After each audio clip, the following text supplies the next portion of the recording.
To passion education. आज का video हमारा biology subject class 10th ICSC और सब्जेक्ट बायोलॉजी के स्ट्रक्चर बेस्ड क्वेश्चन के बारे में है। यहाँ पर कुछ ही दिन पहले मैंने आपको मेरा एक वीडियो पार्ट 1 अपलोड किया था, जिसमें मैंने स्ट्रक्चर बेस्ड क्वेश्चंस व जो है वो मैंने आपको प्रिपेयर करवाया था, जिसमें आपको मैंने कहा था कि स्ट्रक्चर बेस्ड क्वेश्चन जो है वो बिल्कुल आप अच्छे से प्रिपेयर कर लीजिए, ये एग्ज़ाम में 100% आते ही हैं। तो अब student let's see now start the question number 1 start करते हैं। Name the functional unit of kidneys. C है why does the cortex of the kidney show a dotted appearance. D में आपको बताना है mention 2 function of the kidney के कोई 2 functions बताने हैं। और 4th ई वाला पार्ट जो है write 2 differences in the composition of blood flowing through the blood vessel A and B. There is an error in the diagram, can you justify it. तो आपको 5th वाले लास्ट वाले क्वेश्चन में आपको ये बताना है कि इसमें ब्लड कंपोजिशन जो फ्लो जिसके थ्रू जिसमें ब्लड वेसल्स के थ्रू जो इसमें 2 ब्लड वेसल है ए और बी, तो इसमें ये ब्लड फ्लो हो रहा है और इसमें इस डायग्राम में यहाँ पर कौन सा वहाँ पर कौन सी एरर दी हुई है, मिस्टेक दी हुई है, आपको वो जस्टिफाई भी करना है। तो अब हम यहाँ पर हम इस डायग्राम को अच्छे से प्रिपेयर करते हैं। सबसे पहले तो हम इसका यहाँ पर देखेंगे कि इस डायग्राम में आपको वहाँ पर ये जो लेबलिंग की हुई है वहाँ पर आपको ये लेबलिंग बिल्कुल नहीं आएगी, आपको ए बी लिखा हुआ आएगा और लेबलिंग आपको लर्न करनी पड़ेगी। तो अब मैं डायग्राम को एक्सप्लेन करते हैं। इसका आंसर जो है फर्स्ट वाला, तो इसमें फर्स्ट वाले में कि the process of removal of chemical waste specially nitrogenous waste from the body is known as excretion. Excretion की प्रोसेस जो होती है किडनी में, वो आपने प्रीवियस क्लास में भी स्टडी की होगी, जो उसकी डेफिनेशन आपको अच्छे से पता होगी। तो इसमें जो किडनी में क्या होता है कि जो किडनी का जो रिमूवल पार्ट होता है, किडनी में जो रिमूवल वेस्ट मटेरियल जो किडनी में जो वेस्ट मटेरियल जो कलेक्ट होते हैं वो रिमूव भी होते हैं। तो इस रिमूवल की प्रोसेस को हम क्या कहते हैं, एक्सक्रीशन कहते हैं। तो यहाँ पर जो रिमूवल जो होते हैं वो एक केमिकल वेस्ट हमारी बॉडी में कलेक्ट करता है, स्पेशली नाइट्रोजिनस वेस्ट, जो कि नाइट्रोजिनस वेस्ट के फॉर्म में होता है। इसलिए इस पूरी प्रोसेस को हम यहाँ पर एक्सक्रीशन कहते हैं। तो बी वाले में अब हम यहाँ पर देखेंगे, बी वाला जो क्वेश्चन था उसमें अब मेरे को बताना था कि functional unit of the kidneys. तो functional unit of the kidneys क्या होती है, नेफ्रॉन्स भी। नेफ्रॉन के बारे में भी आपने पढ़ा होगा कि नेफ्रॉन जो होते हैं वो स्टूडेंट्स थ्रेड लाइक स्ट्रक्चर होते हैं, जिसमें बहुत सारे टिश्यूज जो हैं, सेल्स जो हैं वो कनेक्ट होते हैं, थ्रेड लाइक स्ट्रक्चर होते हैं। तो अब सी वाला जो है इसमें as the cortex region contains numerous nephrons और kidney tubules, therefore it shows a dotted appearance। तो अब डियर स्टूडेंट्स यहाँ पर अब यहाँ पे इस आंसर में दिया हुआ है कॉर्टेक्स रीजन। तो कॉर्टेक्स रीजन तो हम आपको पता है कि कॉर्टेक्स मीन्स क्या होता है कि कॉर्टेक्स जो होती है ना, ये किडनी की outer most layer of an organ की होती है, या किडनी की कह लो, या फिर ब्रेन में भी कॉर्टेक्स होता है। तो अब हम यहाँ पर किडनी के बारे में पढ़ रहे हैं, तो इसलिए किडनी के कॉर्टेक्स के बारे में बोलेंगे। तो ये क्या होती है, आउटर मोस्ट लेयर ऑफ, या फिर ऑर्गन की, किडनी ऑर्गन होता है जिसको हम जैसे कि सच एज किडनी, उस किडनी में क्या होती है कि एड्रिनल ग्लैंड्स होती है या फिर बोन्स पाई जाती है। तो उस पूरे रीजन को हम यहाँ पर एक नाम देते हैं कॉर्टेक्स। तो as the cortex region contains numerous nephrons और किडनी ट्यूब्यूल्स, तो ये कॉर्टेक्स रीजन जो है वो किडनी ट्यूब्यूल तक जाता है या फिर नेफ्रॉन्स से कनेक्ट होता है। इसलिए ये क्या स्ट्रक्चर में, इसलिए ये डायग्राम में कैसा दिख रहा है, यहाँ पर डॉटेड फॉर्म में यहाँ पर दिख रहा है। अब डी का आंसर है kidneys help in removing wastage और excretion and osmoregulation. Kidney जो है वो रिमूविंग वेस्ट या फिर एक्सक्रीशन की प्रोसेस में तो हेल्प करती ही है, इसके साथ साथ जो है वो किडनी में ऑस्मो रेगुलेशन होता है। तो ऑस्मो रेगुलेशन की प्रोसेस में ये दोनों तरह की प्रोसेस जो होती है इसको, इसलिए हम इसको एक्सक्रीशन एंड ऑस्मो रेगुलेशन कहा जाता है।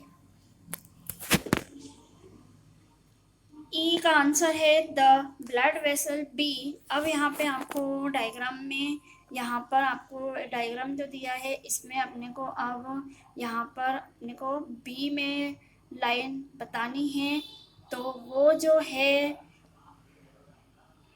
ए और बी जो लेबलिंग करी हुई थी वो यहाँ पर अब बी का नाम देना है कि बी में जो है और ए में जो है ब्लड जो है वो फ्लो हो रहा है, तो किस तरह का दोनों ब्लड वेसल्स में ब्लड फ्लो हो रहा है। तो हम यहाँ पर देखेंगे कि ए जो ब्लड वेसल होती है उसमें डीऑक्सीजनेटेड ब्लड जाता है, जिसमें ब्लड होता है, जिसके कारण ये lower concentration of urea and glucose as compare to renal arteries में कलेक्ट होता है। ए में जो होता है वो इम्प्योर ब्लड होता है। तो बच्चों अब यहाँ पर आपको रेनल आर्टरी भी पता होना चाहिए कि रेनल आर्टरी मीन्स क्या होता है। तो रेनल आर्टरी जो होती है वो यहाँ पर एक, ये रेनल आर्टरी जो है वो abdominal aorta, aorta means arteries का जो ब्रांच होता है उसको हम एरोटा कहते हैं। तो ये एब्डोमिनल एरोटा का ओरिजिनेटेड फॉर्म होता है, जो कि किडनी जो है सप्लाई करती है ब्लड को, ब्लड का सप्लाई करती है एड्रिनल ग्लैंड्स और यूरेटर्स तक सप्लाई करने का काम करता है। बी में ऑक्सीजनेटेड ब्लड होता है और ये हायर कॉन्सेंट्रेशन होता है, इसलिए इसमें यूरिया एंड ग्लूकोज का फॉर्म होता है, इसलिए इसमें यूरिया और ग्लूकोज जो है वो फॉर्म्ड होता है। Question number 2, study the diagram given alongside and then answer the questions that follow. A part है name the region in the kidney where the above structure is present. B में यहाँ पर दिया है कि जो डायग्राम आपको यहाँ पर दिया है इसके आपको पार्ट्स 1, 2, 3 एंड 4 को लेमिनेट करना है। और सी पार्ट में आपको यहाँ पर क्वेश्चन दिया हुआ है name the stages involved in the formation of urine, मतलब यूरिन फॉर्मेशन के समय कौन कौन सी स्टेज जो है वो इन्वॉल्व होती है, इसको आपको जस्टिफाई करना है। D what is the technical term given to the process occurring in 2 and 3 brief process. तो अब हम इसका आंसर देखेंगे कि जो फर्स्ट पार्ट है उसका आंसर था कि इसमें जो फर्स्ट वाला जो है वो बोमेन कैप्सूल है। क्योंकि बोमेन कैप्सूल में ये एक नेफ्रॉन का पार्ट होता है और बोमेन कैप्सूल में बहुत सारी कॉर्टेक्स ऑफ किडनी के कॉर्टेक्स में फाउंड होती है और कॉर्टेक्स में ये डॉटेड फॉर्म में अपीयरेंस होती है, दिखाई देती है। अब आपको ये पता होगा इसकी बोमेन कैप्सूल की आपको डिफाइन पता होगी कि बोमेन कैप्सूल जो है वो क्या होता है। तो बोमेन कैप्सूल मीन्स होता है यहाँ पर कि जो जो बोमेन कैप्सूल जो है वो ब्लड ये कैपिलरीज के आसपास ब्लड कैपिलरीज जो होती है वो अम, वो जो ग्लेमेरुलर के आसपास कैपिलरीज होती है और ब्लड को फिल्ट्रेशन करने का काम करती है। उसके बाद ब्लड जो है वो ट्यूब्यूल में एंटर होता है। तो फर्स्ट पार्ट एफेरेंट आर्टियोल का आर्टियोल है, बी का फर्स्ट, और एफेरेंट आर्ट्रियोल। तो एफेरेंट आर्ट्रियोल मीन होता है यहाँ पर कि आप एफेरेंट आर्ट्रियोल की भी आपने बच्चों यहाँ पर डिफाइन अच्छे से लर्न की होगी।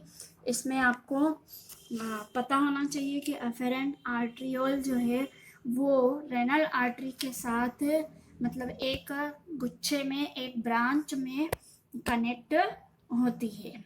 और इसका जो फंक्शन होता है ये ग्लेमेरुलस सेकंड पार्ट जो है इसका ग्लेमेरुलस ये वो पार्ट होता है जहाँ पर यूरिन मेक होता है और किडनी में यूरिन जो है वो करती है। किडनी उसका यूज़ जो है फिल्टर करने में और वेस्ट प्रोडक्ट को बॉडी के बाहर निकालने में मदद करती है।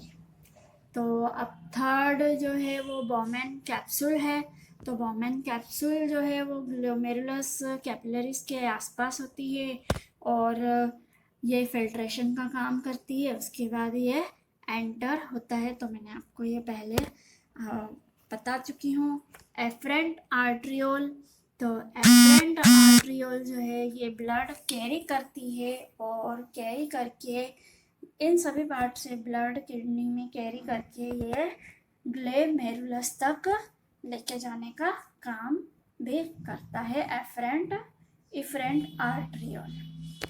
सी जो है वो urine formation occurs in 2 step. Urine formation जो है वो कितने स्टेप में होता है? एक अल्ट्रा फिल्ट्रेशन में होता है, अल्ट्रा फिल्ट्रेशन में होता है और दूसरा रीअब्जॉर्प्शन के स्टेप में होता है। D. The process occurring in 2 and 3 is known as अल्ट्राफिकेशन। तो यहाँ पर जो आपको क्वेश्चन डायग्राम में आपको यहाँ पर दिखाया है 2 प्रोसेस और थर्ड वाली जो प्रोसेस होती है ये दोनों जो है वो अल्ट्रा फिल्ट्रेशन में अल्ट्रा फिल्ट्रेशन करने का काम करता है।